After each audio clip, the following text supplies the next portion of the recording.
Who lights the stars at night? Who shines the sun? To this one I give my life, till my days are done. To this one I give my heart, till we merge as one. Again. Who lights the stars at night? Who shines the sun? Who lights the stars at night? Who shines the sun? To this one I give my life, till my days are done. To this one I give my heart, till we merge as one. And the ending goes, who lights the stars? Who shines the sun? Who beats my heart? Who is this one? Who lights the stars? Who shines the sun? Who beats my heart? Who is this one? One more time. Who lights the stars? Who shines the sun? Who beats my heart? Who is this one?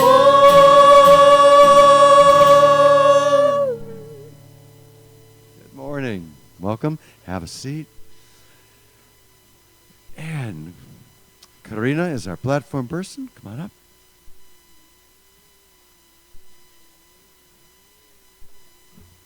Good morning. Good morning. I am Karina Reinhold. The current president of the board. And we have a lot of announcements for you today. If there are any prayer chaplains here today, could you please stand up and be recognized? So we have Dennis and Jack. And please, if you are in need of prayer for you, for family members, friends, or the world, please see one of them. They are fantastic. Today, we welcome our special guest, our own Maia Boswell-Penc. So she is currently leading the Earth Care Committee, and if you have seen the new green projects that we're having, in particular the compost downstairs, she is the one to blame. Yeah, G and Jacob. This evening, we welcome back the Hindu Kirtan group One Love for our 6 p.m. service. Do not miss out on seeing them. They're great. They're always so uplifting. And we have special events this month. I don't know if you know, but Unity Church in Albany has had its 35th anniversary, and we are going to celebrate that next Sunday, so please don't miss it. There's going to be special addresses by Janice and Asunta. Just it? What? Oh, we are going to honor them. But I thought that we were going to say a few words about how this church came to be. I'm sure there will be. We can all collaborate to have a special lunch afterwards, right? Our Jane Bloom Tuesday morning book study begins reading and discussing John Shelby Spong's book, Eternal Life, A New Vision, and it starts this Tuesday at 10 a.m. This is a perfect time to join the group, and if you haven't been there before, doesn't matter, everybody is welcome. Also, is Thanksgiving month, right? So there's going to be a special lunch on Thanksgiving Day at noon. And I'm not sure who's leading this. Laman. Okay, Laman is leading this. So please contact him because he will need help. So anybody who is wanting to come to the luncheon, please see him because we need a potluck and there is a sign-up on the hall. Now, we are spearheading a new event for Unity Albany, and that is the Giving Tuesday fundraising campaign. And so we already started, and we have a few things. So if you don't know what Giving Tuesday is, it's a national day of giving. And we ask that on that day, you make an effort to spread the word so that not only you, but perhaps you can reach other people also to give to our mission here at Unity Church in Albany. There's to help with that, we have a special campaign. Yeah. Well, I put it here. Here it is. So, you can see there is a bunch of these cards. And the idea with these cards is that you fill in the card with what lights you up about Unity. Similar to what Stephanie did that you're looking at on the board. Right? So I came in today and everybody said, "Oh, you're so radiant, you're so happy, blah, blah, blah." And that's true. I come to Albany, I keep saying university instead of Unity Church. They are both of them UA, right? So Unity Church in Albany. Did I say that right? Yes. So it lights me up. It makes me happy, and that's my card. And what we do with this is, So the idea is you pick up some of the blank ones here. There's some different color markers. You express how Unity lights you up. And before you leave, ask one of your neighbors to come in close. She's cute in her glasses. Yes. Take her picture and then upload it to unityalbany@yahoo.com. Also, Jean, would you stand up? We have Jean here who also, if you can't find anyone or you're too shy, Jean will photograph you still, and I'm not quite sure if we figured out if you can do a video. So there's the other opportunity to do a quick video. And when we say quick, we're just like, I love Unity Church in Albany. It makes me feel wonderful.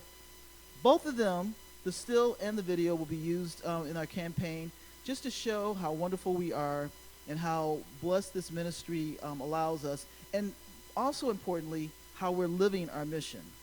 How we're living our mission to be a blessing to all divine beings, two-legged, four-legged, all essences. And that's what we're really moving for, is asking people to donate to people who want to be more, to give more and be more for ourselves and for this universe. So we're doing two things then. Picture with a card, and we also appreciate testimonials with a video.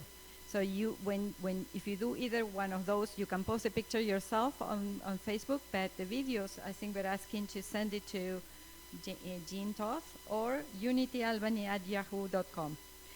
And we also wanted to be more powerful in spreading the word. So I'm going to contact you, Stephanie. I'm going to send people to you. Is that okay? So she is fantastic at social media.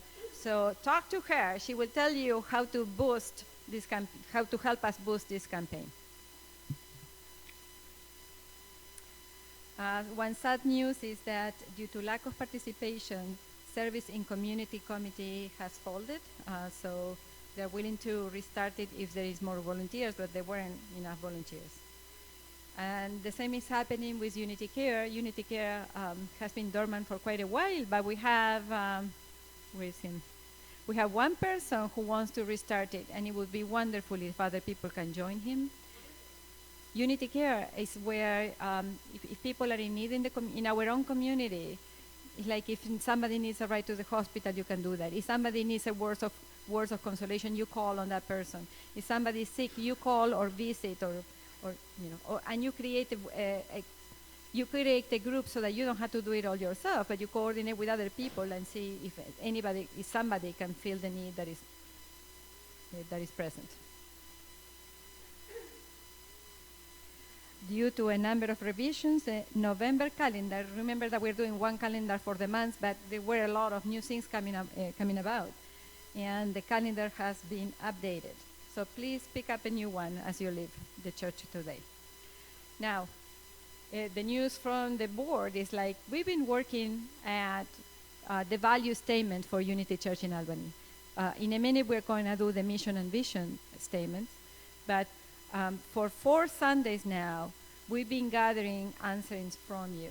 So please, first of all, thank you for participating in this. These are really beautiful, and they are going to be what informs the development of the value statements for Unity Church in Albany.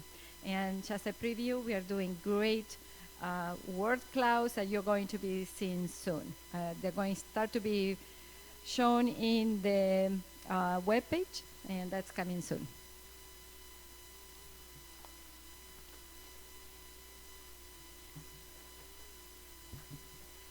And now please join me to say together the mission and vision statements for our church.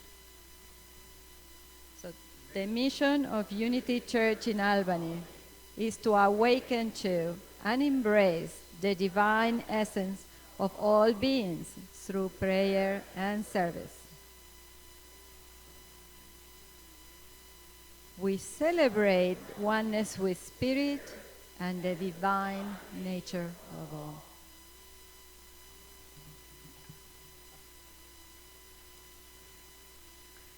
And I don't know about you, but I've been reading the news, not only in the United States, but all over the world. There's quite a bit of turmoil at this time. So inspired on that, I received this poem by Jan Richardson that I wanted to share with you as an opening prayer. I will add a little bit extra at the end. Blessing in the chaos. To all that is chaotic in you, let there come silence. Let there be a calming of the clamoring, a stilling of the voices that have laid their claim on you, that had made their own home in you, that go with you, even to holy places, but will not let you rest, will not let you hear your life with wholeness, or feel the grace that fashioned you. Let what distracts you cease. Let what divides you cease. Let there come an end to what diminishes and demeans, and let depart all that keeps you in its cage. Let there be an opening into the quiet that lies beneath the chaos, where you find the peace you did not think possible, and see what shimmers within the storm. And to that I add, let there be an opening within you. Let the light and love of God shine forth from your heart, blessing your life, your family, this congregation, and the world. Let us be open for miracles in all aspects of our lives.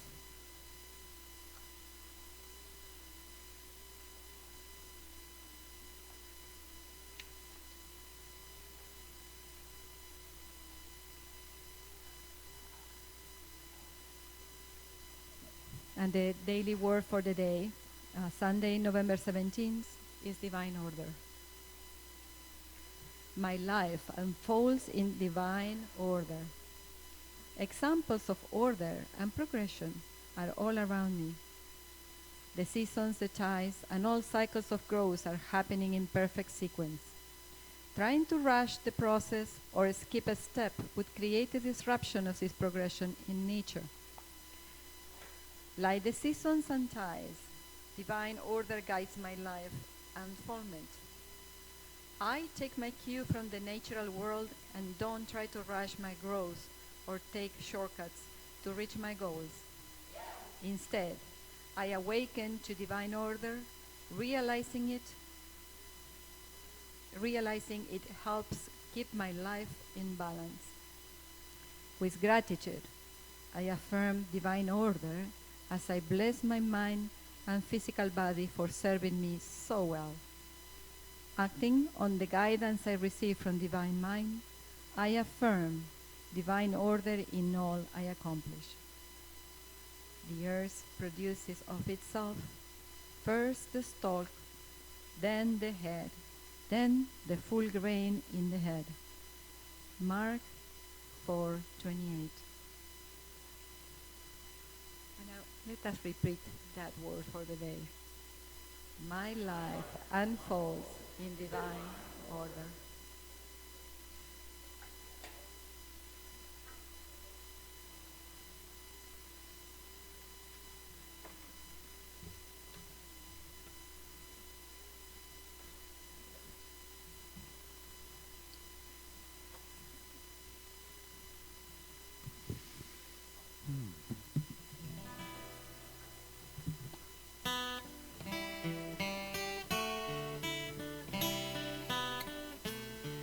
From the Jewish Talmud.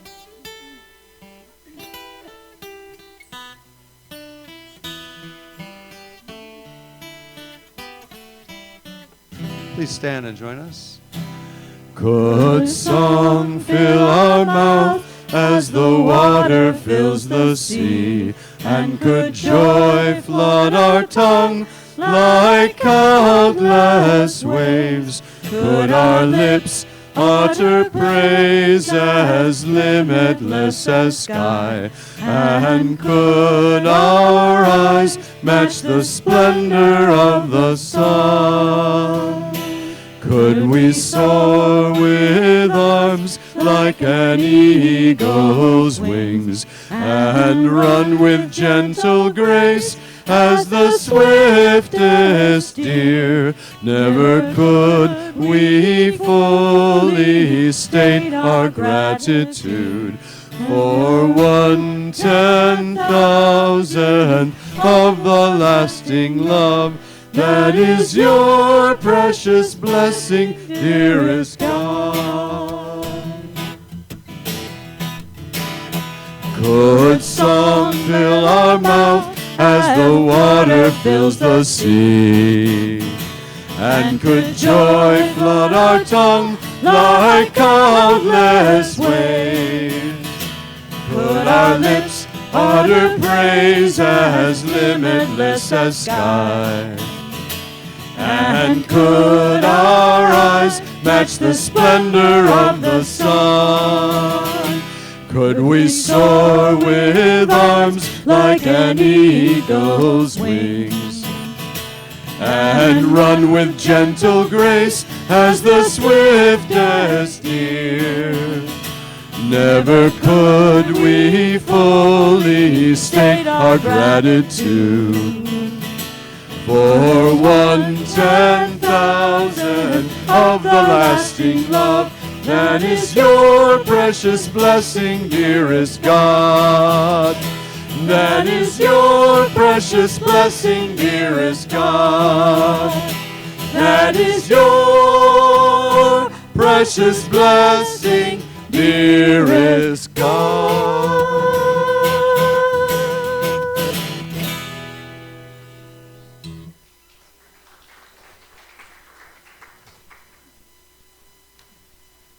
So, hello, I'm Reverend Crystal Muldrow. You're at Unity Church in Albany, where we love to affirm that this is the day that the Lord has made. Let us rejoice and be. This truly, really is the day the Lord has made. Let us rejoice and be glad in it. Yeah, when I left, our bookkeeper said, ooh, tomorrow's supposed to be 7 degrees, but look, and maybe a little snowy, but look, the sun is shining. It might only be 20-some degrees, but that's better than 7. So, yes, we look at the blessings at everything. Do we have anyone here for the very first time? We would love to welcome you by gifting you and saying, hello. Well, welcome, welcome. Claude, right here next to Jerry. Yes. Anyone else? Have anyone else here? Well, welcome to you. Know that after the service, we welcome you downstairs for food and drink, and just so that we can be hospitable to you, say hello and meet you one-on-one. And with that, let us meet one another one-on-one by saying how do you do where you're at with a handshake, a hug, or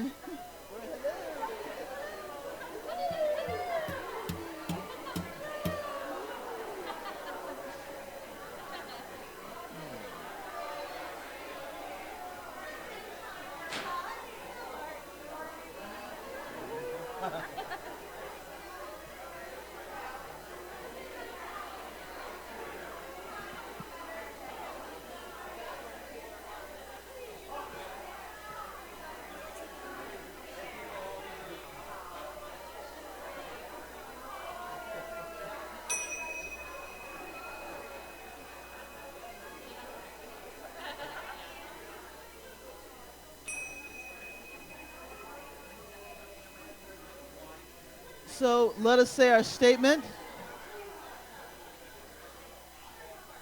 And one more. No, the other way. Coming. There we go. So let us say our statement of oneness. Next one. There we go. Excellent. The power of Christ's love now releases me from any sense of separation from spirit or others. There is only one presence and one power in my life and in the universe. That one is God, the good, omnipotent. And so it is. Before we move forward for prayer, there was one announcement that was forgotten. So Karina, if you can come back up, please.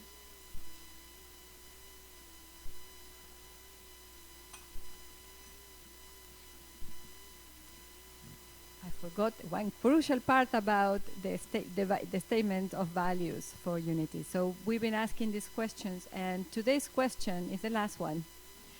And you can see it in the boards that are located, and one in the back, two on the sides, and one in the door.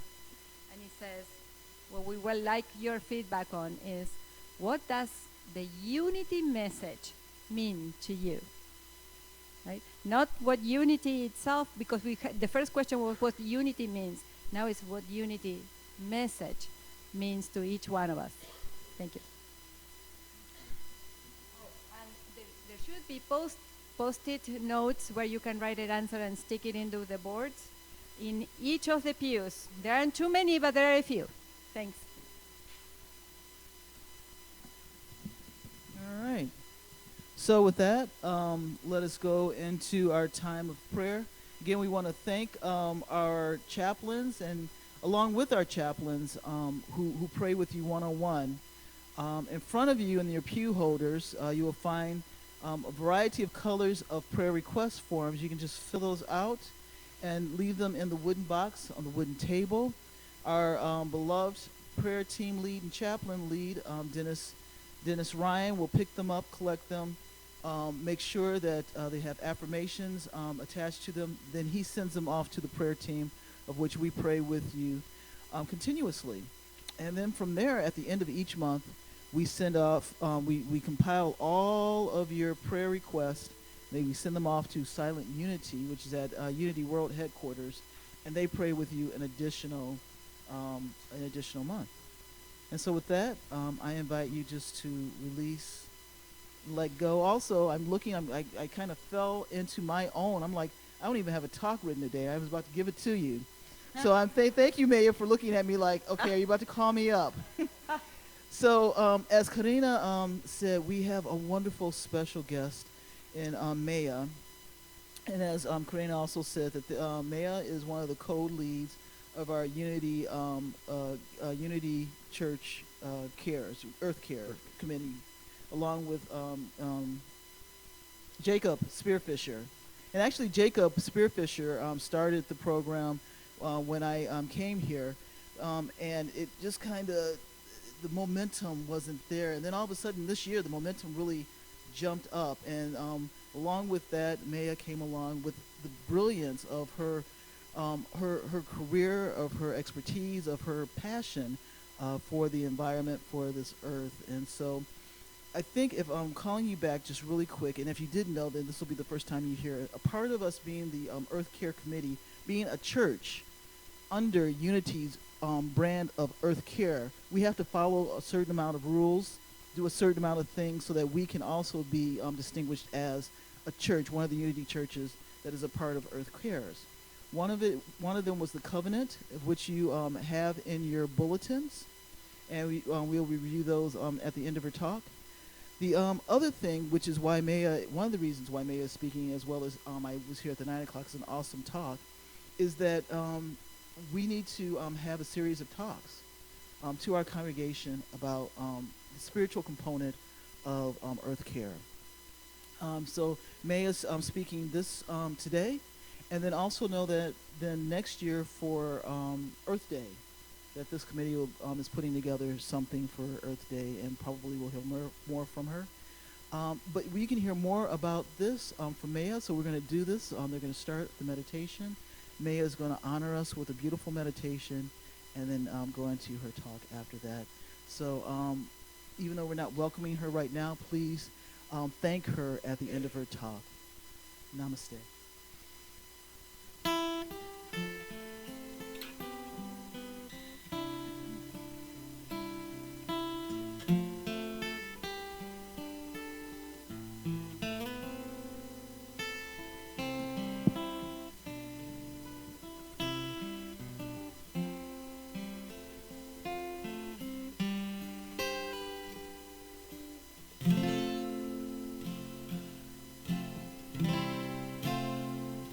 In this moment, in this place, I remember who I am, letting fear and worry fall away from me.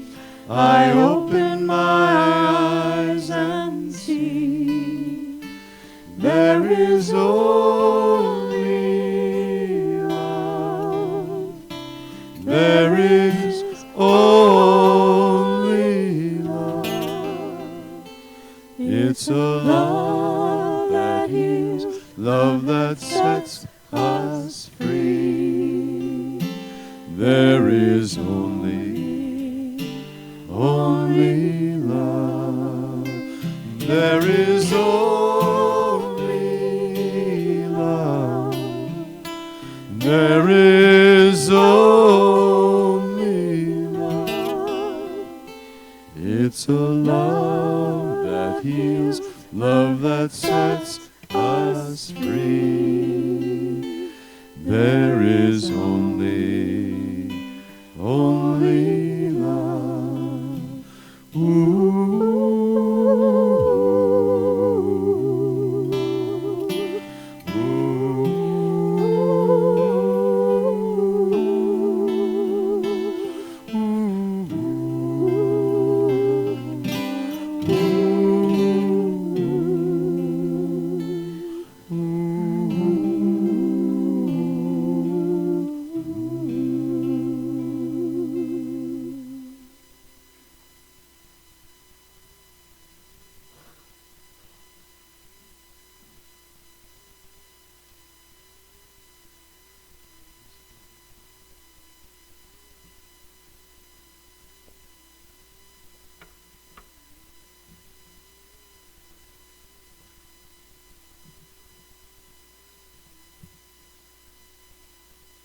Today, we're going to practice Tong Len, which is an ancient Buddhist practice to awaken compassion. This is a rich and brave practice, and it reverses our usual tendency to avoid suffering and to seek pleasure, to run away from pain. So I invite you all to close your eyes. Place your feet on the ground. Get comfortable to feel the ground under your feet and the solid bench beneath you. And I invite you to breathe in a feeling of heat and darkness and heaviness, and to breathe out a feeling of cool, light, openness, and expansiveness. I invite you to breathe in the pain and suffering of our beautiful planet Earth, and to breathe out love, compassion, and light. I invite you to breathe in the suffering of all the creatures that are moving towards extinction, all the people who are finding their homes, and animals finding their habitats, disappearing. And I invite you to breathe out light, compassion, love, and peace. I invite you to breathe in pain, knowing that it will soften you and purify your heart. And now I invite you to go into the silence.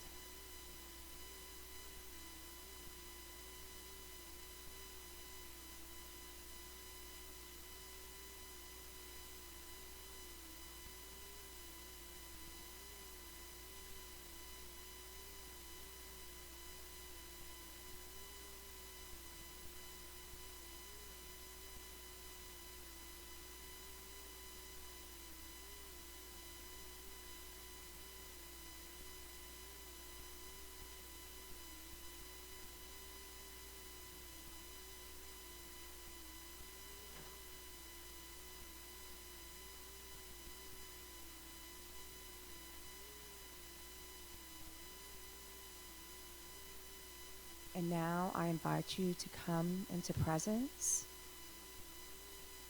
to feel your hands and your legs, to wiggle your fingers, move your head from side to side, lift your shoulders up and back and down, and to open your eyes. So I'm going to sit because I can't be standing for too long.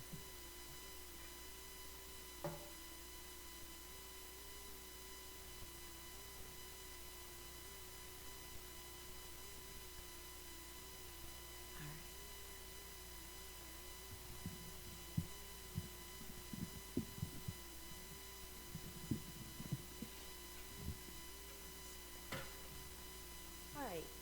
I'm sitting here so I can have a look at the images. So I hope I'm not too far back. Reverend Crystal often talks about spiritual evolution. And when Reverend Jim was here, he spoke about Elijah and Elisha. Thank you. Sorry, bad back.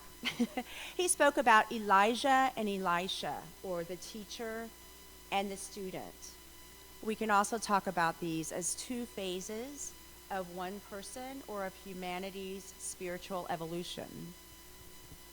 And evolving spiritually is about, Jim was telling us, and Reverend Crystal also talks about this, it's about listening to spirit and discovering what is the voice of our divine selves and what is our smaller selves, our more egocentric selves. And Reverend Jim talks about how we can discern which voice is which, because sometimes it can be confusing. And he said, we know it in our gut. You know, we can feel it in our heart. If it's the voice of the divine, it's about expansive love. And so I want to read a quote about this. This is from a Tibetan Buddhist teacher from the Shambhala tradition, Sakyong Mipham. And he draws a juxtaposition. He says, I meet many people, and I can tell just by how they look or speak that they are hampered by drip, a Tibetan word that describes contamination of our cells and the environment, the depletion that comes from living on the me plan. Drip is the opposite of wind horse. Wind horse thrives on discernment and intelligence. Drip thrives on lack of it. It is the element that exudes when we engage aggression and fixation. We think we have to push to get to where we want to go. When our mind is habitually agitated and discursive, drip becomes a veil of normality. We believe it doesn't matter what we say or what we think or do or eat. Living our life in a nonchalant way, we miss so many opportunities. We forget about wisdom and compassion. We forget that every moment of our life is important. So in this dichotomy that he sets up, drip gets associated with dirty fuel, but it also gets associated with lack of attention. So lack of attention to our dress, to our level of presence, and to our habituation to addictive behaviors. Our habituation to, consuming too much or zoning out on social media. And it also gets associated with a lack of attention to nature. The wind horse, on the other hand, involves presence, discernment, and courage. So how do we, as spiritual people, people of faith, come to this discernment? So on the night of Siddhartha's enlightenment, we are told that he goes to nature. He sits under the Bodhi tree all night long, and all night, as the story goes, Mara, the tempter, comes and tempts him. And the last temptation, close to dawn, after Siddhartha has been sitting under the Bodhi tree all night long, the last temptation that Mara brings is self-doubt. And as the story goes, Siddhartha, as he's gathering the courage to face what Mara brings, he reaches down and he touches the earth. He feels the soil. And this gives him the courage to face this last temptation that Mara brings. And the story also goes that he doesn't expel Mara, he doesn't shut him off, rather he invites him to tea. So this is a metaphor for bringing in the things that are difficult, for being present to the things in our lives that are hard. And Jesus, similarly, went to Gethsemane. He turns to nature, he turns to prayer and meditation before he faces that last night, before his most courageous act. He goes to pray and he's tempted all night by Satan. And like the Buddha, he turns to nature to solace and sustenance. So the Bible and all of the wisdom traditions talk about nature. So we have stories of locusts and floods, and we have parables of tiny mustard seeds becoming rich, vibrant plants. And we also have stories of place and nature. So we have Jesus speaking on the mount, and we have him gathering followers at the shore, going to the shore to gather disciples. And so while these have to do with, as Fillmore say, these metaphysically have to do with states of mind, they also have to do with place, with presence. They have to do with physicality. So earth, nature, is divine, and it is all. It is us, and we are earth, dust to dust. Wind horse has to do with coming to see and act from our divine goodness and using our gifts and our power to honor and preserve and protect our natural environment. And it has to do with allowing Earth to evolve naturally rather than unnaturally, according to drip, or our extractive cells. So Carolyn Merchant, a feminist geographer, writes in her book called The Death of Nature about the transition historically from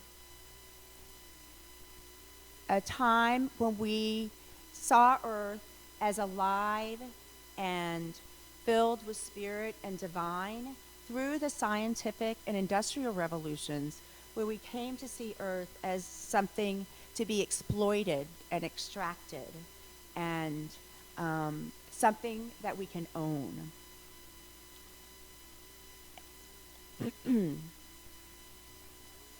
And mountaineer and journalist Star Jamal writes in his book called The End of Ice about this latter way of viewing Earth, of being in relationship with Earth. And he calls it the sickness of exploitation or cannibalism, or to use a native word, watiko.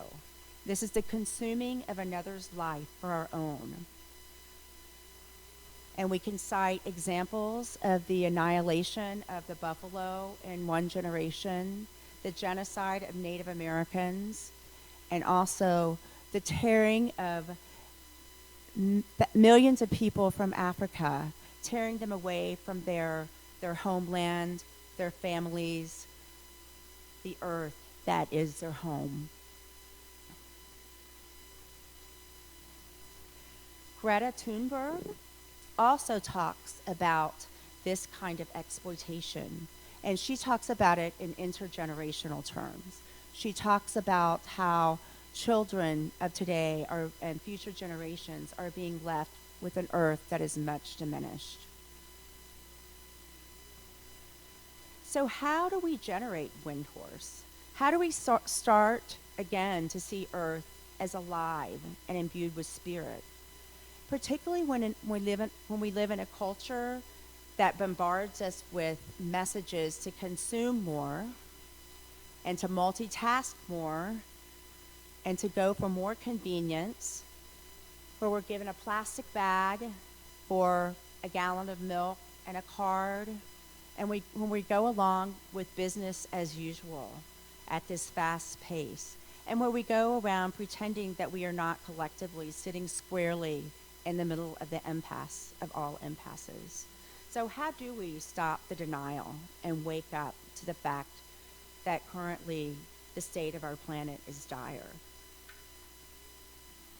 How do we confront this time where forest fires are swallowing California and many parts of the world, where much of the global south is destined to become uninhabitable due to extreme heat, where crop yields are dwindling and our soil, we are told, will be dead in 60 years if we don't turn the tides, where warming seas and acidifying of seas means that we see more storms and more intense storms, and where hurricanes and tornadoes and tsunamis are bringing more and more people to be climate refugees. So the IPCC, the Intergovernmental Panel on Climate Change, warned us a few months ago that we have 10 years to really turn the tides. Although Dar Jamal says this document has really been politicized, and he said the feedback loops have already started. So environmentalists are constantly debating the issue of framing, and there's a big fear amongst environmentalists that if we talk about the truth and we talk about what's really going on, people won't be able to handle it. Our brains just, send off these like lightning rods, and it sends us into a state of denial. And they say we really need to focus on positive messaging. And in a climate where messaging is huge, as we know, we do need to consider this. So I want to keep this message open and switch gears a little bit to storytelling. So this is a story of something that happened to me many years ago. I was at my former church, and I was sitting at the conference table waiting for a class to start, and I was early, which, as those of you who know me, that's a really, really rare occurrence, but I was early. I pulled a book out of my book bag to read while I was waiting for the other participants to arrive, and my pastor said, "Oh, what are you reading?" And I said, "I'm reading The Sixth Extinction." She said, "Oh, what's that about?" And I said, "Well, it's about the fact that we're in the midst of the sixth massive extinction, the last being when a meteorite hit planet Earth and all animals larger than a domestic cat, so all dinosaurs other than those that are birds or descendants of, disappeared from the face of the earth." So her reaction was, I'm sure you've all seen it, this kind of, "Oh, I can't go there. I can't go there." I was talking to a friend of mine recently about this, and she said, "I work so hard to stay happy and positive and to just get through my life. So I really cannot hear it. I can't hear it." And I get it. I have been there myself. So I wanted to talk a little bit about a period where I was there myself and how I moved out of that period. So this was several years before the incident I was talking about, and a friend asked me, "Are you reading Bill McKibben's Earth?" So Bill McKibben started 350.org, and his latest book was Earth, and it's a book about how the Earth that we now inhabit is not the same Earth that many of us, those of us who are older, grew up with, because it's changing so dramatically. And she said, "Are you reading it?" And I said, "Can't go there." And so I was in the midst of a huge, dark, black period in my life. Previous to this, I had been teaching environmental justice courses at Albany. This image here is from Warren County, North Carolina, 1982, when trucks carrying PCBs were brought into the area, primarily people of color, and they lay their bodies down in front of the dump trucks. And I had been teaching about environmental racism and thinking about these issues for many years. And I was coming up for tenure, and my tenure case looked really good. I had published my book and my 6 peer-reviewed articles and was jumping through those hoops. And then another faculty member accused me of plagiarism in my book, and my tenure case lasted 5 more years of just devastation and grief and sadness. I was in disbelief. I didn't know where to turn, and I was just in such a cocooning feeling, as Buddhists call it, this feeling of being in a cocoon where you're sort of in this place where it's dark and there's no air or light coming in, and you're sort of stewing in your own filth, right? So it's just this prolonged period of grief, and I really felt that I couldn't face looking at hard stuff, and my physical anguish, my mental anguish turned into physical anguish, and I ended up having to have back surgery. My doctor said, "You can't run, cross-country skiing, no." So all of my, the props and the things that helped me stay mentally healthy were taken away. And then a little while after that, my doctor said, "Okay, if it's really your thing, you can do it. Just, you can't go fast or far." So I went out one day with my podcast of Tara Brach, a Buddhist teacher that I love, and I just randomly chose whatever came up on my podcast, and it happened to be a talk about climate crisis.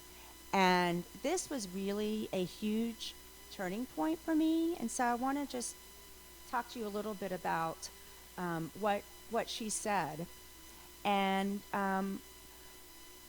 one of the messages, the key message, is that life is suffering. This is kind of this key Buddhist message, Fourfold Path. Life is suffering.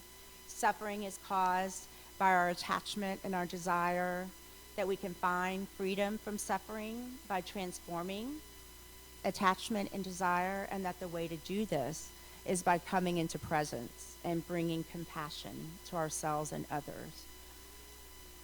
And in the case of environmental devastation, this is about opening your heart, she said, opening your heart to what the really, really painful stuff, rather than constructing a barrier to protect ourselves, a barrier constructed of habitual responses, eating or drinking or shopping or going online and planning or, zoning off into all these trances that we go into. And so this really was such a turning point, because I realized rather than running away, we can stay present and feel the pain of planet Earth and feel the pain of all the animals as they, find their habitat being destroyed and move into these really dark periods. And so I realized that I could allow the grief to puncture my heart, and that we can stay present and feel our hearts raw and softened and opened. And I think this is really important at a time where eco-anxiety, psychologists are telling us, is becoming more and more pronounced. We have in the back of our mind this knowledge that things are looking grim. And so this was such a key realization, to realize that I could be present with polar bears, and present with the fact that, as experts tell us, amphibians are going extinct at a rate 45,000 times the expected background extinction rate. So they're the most vulnerable of all the species.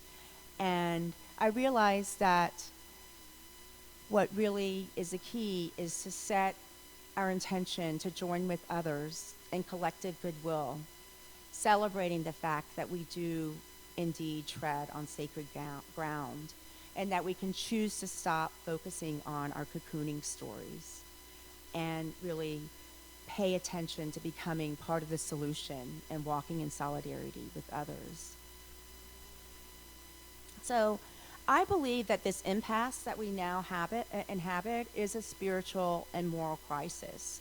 And it is an issue of environmental justice, because those who are most vulnerable are communities of color, communities in the global South, Native American peoples, communities within our inner cities, who are more subjected to, for example, transfer stations, oil trains going through their areas. This map here shows the oranges and reds show expected agricultural yields to be diminishing. And I think that the key to moving away from business as usual is to place environmental awareness and action at the very center of every action and decision that we make. And so in thinking about, what does that mean to put environmental awareness at the center of all of our actions and decisions? And I think part of it is to educate ourselves. The image on the left is from David Wallace Wells's book, The Uninhabitable Earth. There's also a shorter excerpt of this in the New York Times Book Review. The image on the right is Hogan's award-winning film called Climate Refugees. And so educating ourselves, and also voting, writing our representatives, writing postcards to get other people out voting, lobbying. If it's our thing, going to rallies, or maybe even doing direct action and civil disobedience, writing blogs, or educating our children. And it may mean risking bringing up climate crisis among our friends and neighbors. For me, it's meant buying a used electric car even though it means a lot of inconvenience because it's so old that it only goes a short distance. And it's meant getting solar panels, not throwing away organic matter into trash, because we know that when any organic matter goes into our landfills, it creates methane, a potent greenhouse gas. Whereas when we put it into compost and replenish our soil, the soil then becomes a potent greenhouse gas sequester. So it's really a huge win-win. And also, doing things like eating food that's on the edge of going bad, because we don't food waste is a huge driver of climate change in our country.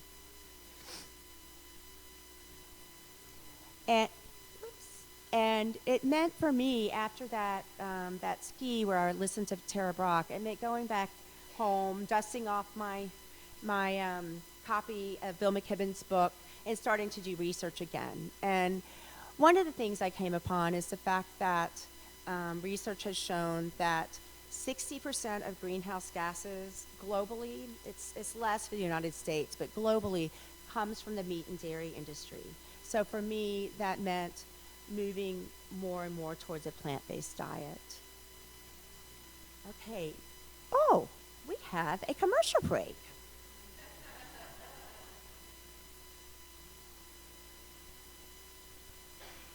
You find yourself longing for the apocalypse? I did. I was looking for a reason to live. Hi. Are you feeling tired, irritable, stressed out? Well, you might consider nature. From the people that brought you Getting Outside comes prescription strength Nature, a non-harmful medication shown to relieve the crippling symptoms of modern life. Nature's recommended for humans of all ages, and it's great for pets too. Nature can reduce cynicism, meaninglessness, anal retentiveness, and murderous rage. In clinical studies, Nature is proven to decrease work-induced catatonia. Caution. Nature may cause you to slow down, quit your job, or seriously consider what the you're doing with your life. If you are overly cynical, jaded, or emotionally numb, you may need to increase your dose of Nature. Do you have trouble being even mildly uncomfortable? Nature may not be right for you. Side effects may include spontaneous euphoria, taking yourself less seriously, and being in a good mood for no apparent reason. So ask your doctor if nature is right for you.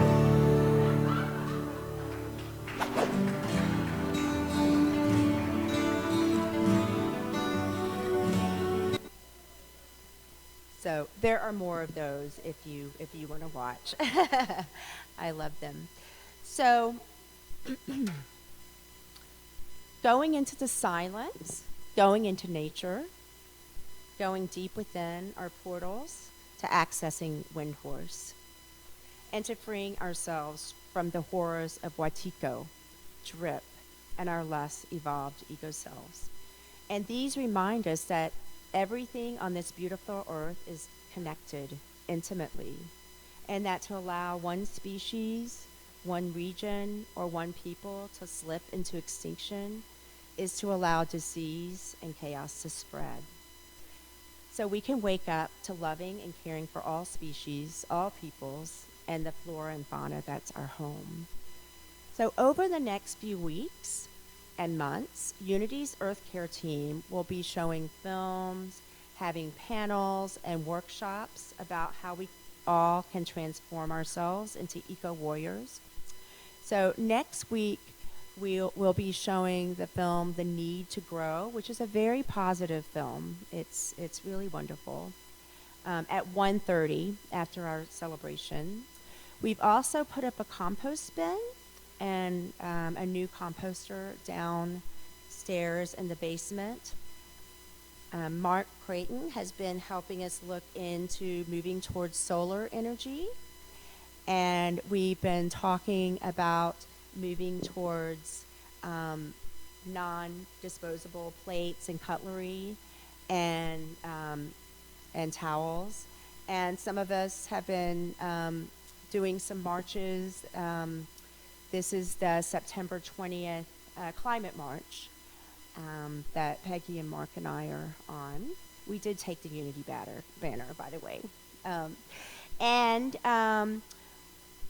So we have a sign-up sheet that's out in the foyer. We meet every third Sunday, and there's a lot yet to come, so please join us. And now I'd like to invite my co-chair, Jacob, and the other people from the team up to read the covenant with us. And now, and I'm sorry, I also meant to say, we're also going to be moving into, Lois is going to be helping us on this. Lois, you want to raise your hand? Lois, moving into looking at Drawdown and Pachamama in a few weeks. All right, so now we'll read our Earth Care Covenant together. Everybody will join us. We, as a sacred community, envision a human society that acknowledges and respects the intrinsic value of all beings. We strive to live in an ecologically responsible and sustainable way in harmony with nature. We live in gratitude and appreciation while working to bring this awareness to others. We realize our place in the interdependent web of life on this planet and affirm our reverence for all aspects of God's creation, known and unknown to us. Let us join together as we mindfully support the well-being and protection of planet Earth's diverse ecosystem. We agree to transform our individual and congregational lives into acts of moral witness, to live with ever-increasing awareness and mindfulness of how our actions impact the balance of nature, and to work with determination and grace to bring climate justice.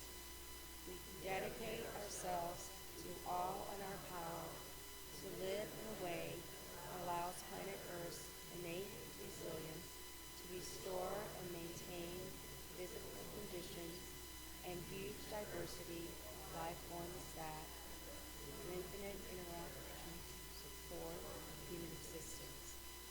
We declare our covenant with the Spirit to walk lightly upon this beautiful earth as we hold this vision for the greatest good of all creation. Thank you.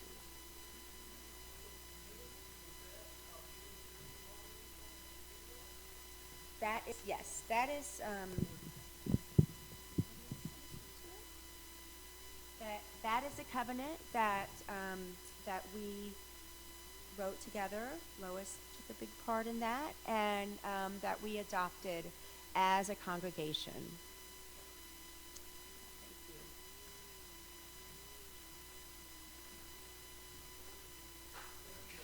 Thank you.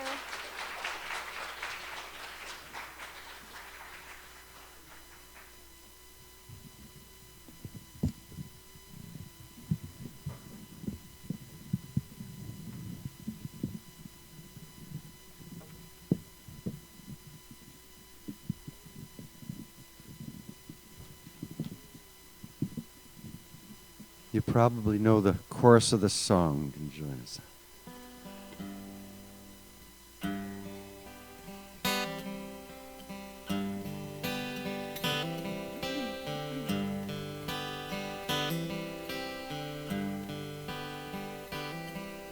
Sunshine on my shoulders makes me happy.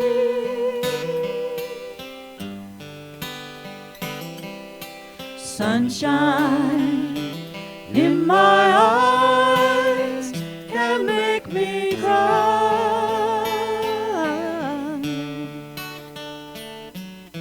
Sunshine on the water looks so lovely.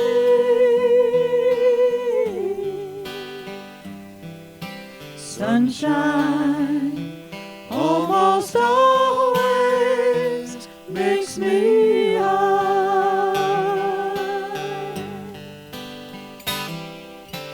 If I had a day that I could give you,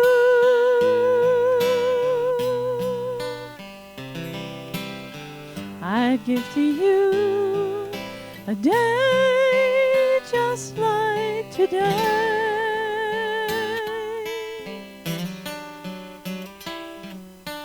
If I had a song that I could sing for you,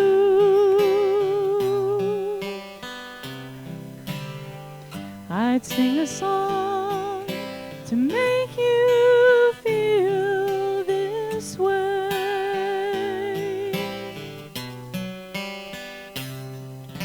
Sunshine on my shoulders makes me happy.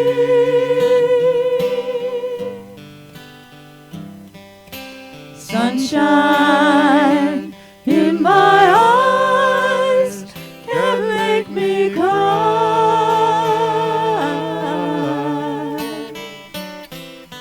Sunshine on the water looks so lovely.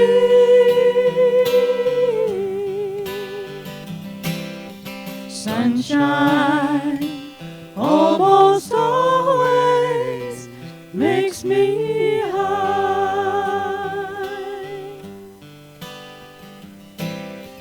If I had a tale that I could tell you,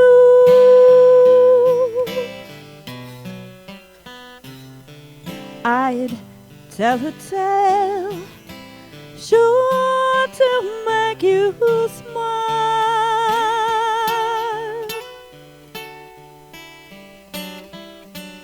If I had a wish that I could wish for you, I'd make a wish for sunshine for a while.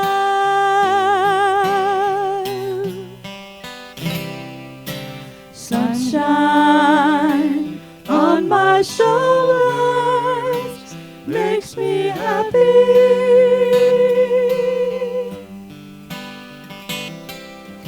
Sunshine in my eyes can make me cry.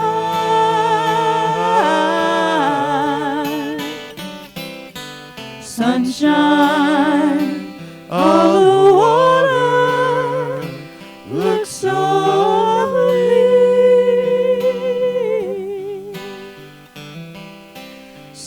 Sunshine almost always makes me high. Sunshine almost all the time makes me high.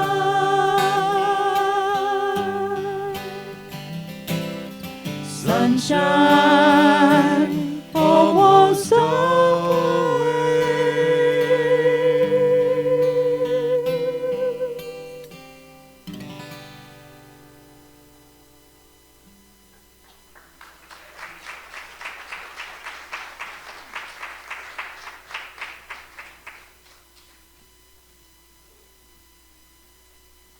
Come on in. So, since we do have our youth coming in, why don't we switch gears a little bit?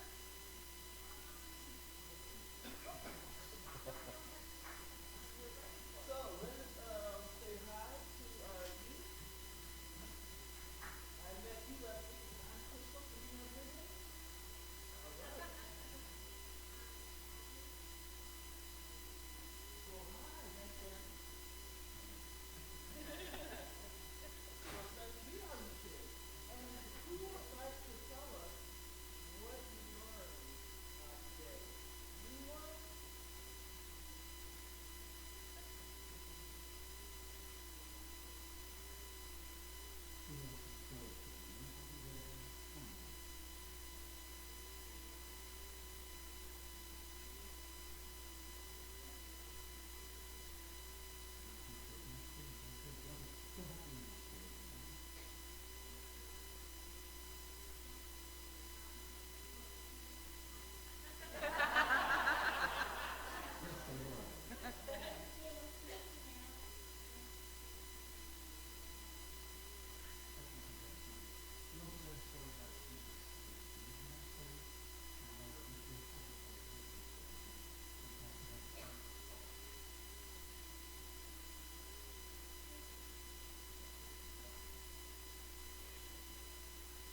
And so you're invited to take your offering in your hand and say, divine love, flowing through me, blesses and multiplies all that I have, all that I give, and all that I receive.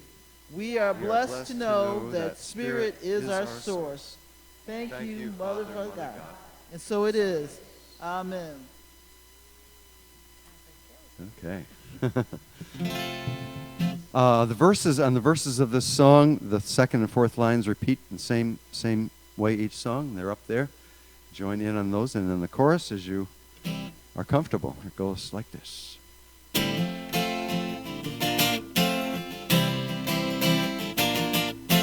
Turn me, earth, to a new sunrise. Turn me into the light of morning. Turn me, earth, when I close my eyes. Turn me into the night. That's the idea. Oh, sorry. Turn me earth to the blackbird's trill. Turn me into the light of morning. Rounding into the whippoorwill. Turn me into the night. Chorus. Turn me, turn me, turn me into the waiting dawn. Turn me, turn me, turn me into the night again. Turn me, turn me, turn me into the waiting dawn. Turn me, turn me, turn me into the night. And as you're spinning light and dark, Turn me into the light of morning. turn me earth around your star. Turn me into the night, and through the seasons we will go. Turn me into the light of morning. Summer rain and winter snow. Turn me into the night. Turn me, turn me, Turn me into the waiting dawn. turn me, turn me, turn me into the night. Turn me, turn me, turn me into the waiting dawn. Turn me, turn me, turn me into the night. Mother Earth, your child am I. Turn me into the light of morning. And as I waltz for this dance, Turn me into the night. Round and round the sun we fly. turn me into the light of morning. Thank you for this life. Turn me into the night. Turn me, turn me, turn me into the waiting dawn. Turn me, turn me, turn me into the night. Turn me, turn me, turn me into the waiting dawn. Turn me, turn me, turn me into the night. Turn me into the night once more. Turn me into the night.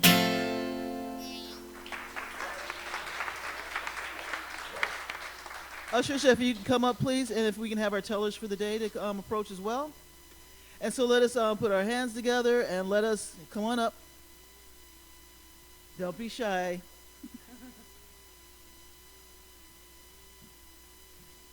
And so let us bless. Saying, Mother and Father God, we thank you so very much for the offerings that have been personally into our lives, and the church is humbled and thankful that you, this community, give so freely and lovingly of your time, your talents, of your efforts, as well as your abundance in monetary reasons to help support this ministry. And so we accept it in love, so knowing that we can shine our light and give more, to be more to you and everyone in our community. And we say, thank you, Mother, Father, God, and so it is. Amen. Also, a number of things are happening. So Maia said there's training of composting. It's going to be in the foyer area, probably around 12:45. We have the sticky notes that we would love for you to fill out. Also, don't forget the fun. Think of it as fun. The ability to grab one of these, talk about how much you love Unity, and ask a neighbor to take a photograph of you, so that you can do that. And if you aren't uncomfortable with that, Jean, can you stand up, please?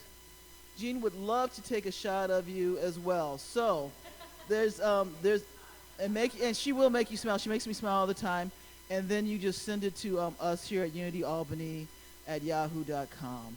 And holiday sing-along, especially to Jean. Jean, stand up again. So it's time for a holiday sing-along at the nursery for Sunday, December 1st, the nursing home. You get it. So if you want to be a part of that choir on December 1st, Jean is also the person to check out. All right, thank you very much. One Love tonight at 6 o'clock. Oh my God, Do yourself a favor and come back at 6. I think we're ready to stand up and join hands. Do it in the right key. That's a good idea. Yeah.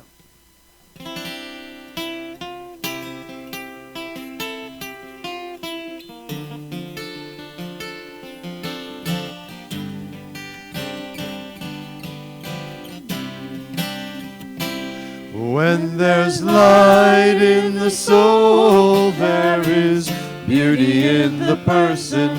When there's beauty in the person, there is harmony within the home. When there's harmony within the home, there's order in the nation. When there's order in the nation, there is peace in the world. Again, when there's light in the soul, there is beauty. When there's beauty, there is harmony. When there's harmony within the home, there's order. When there's order, there is peace in the world. Peace in the world.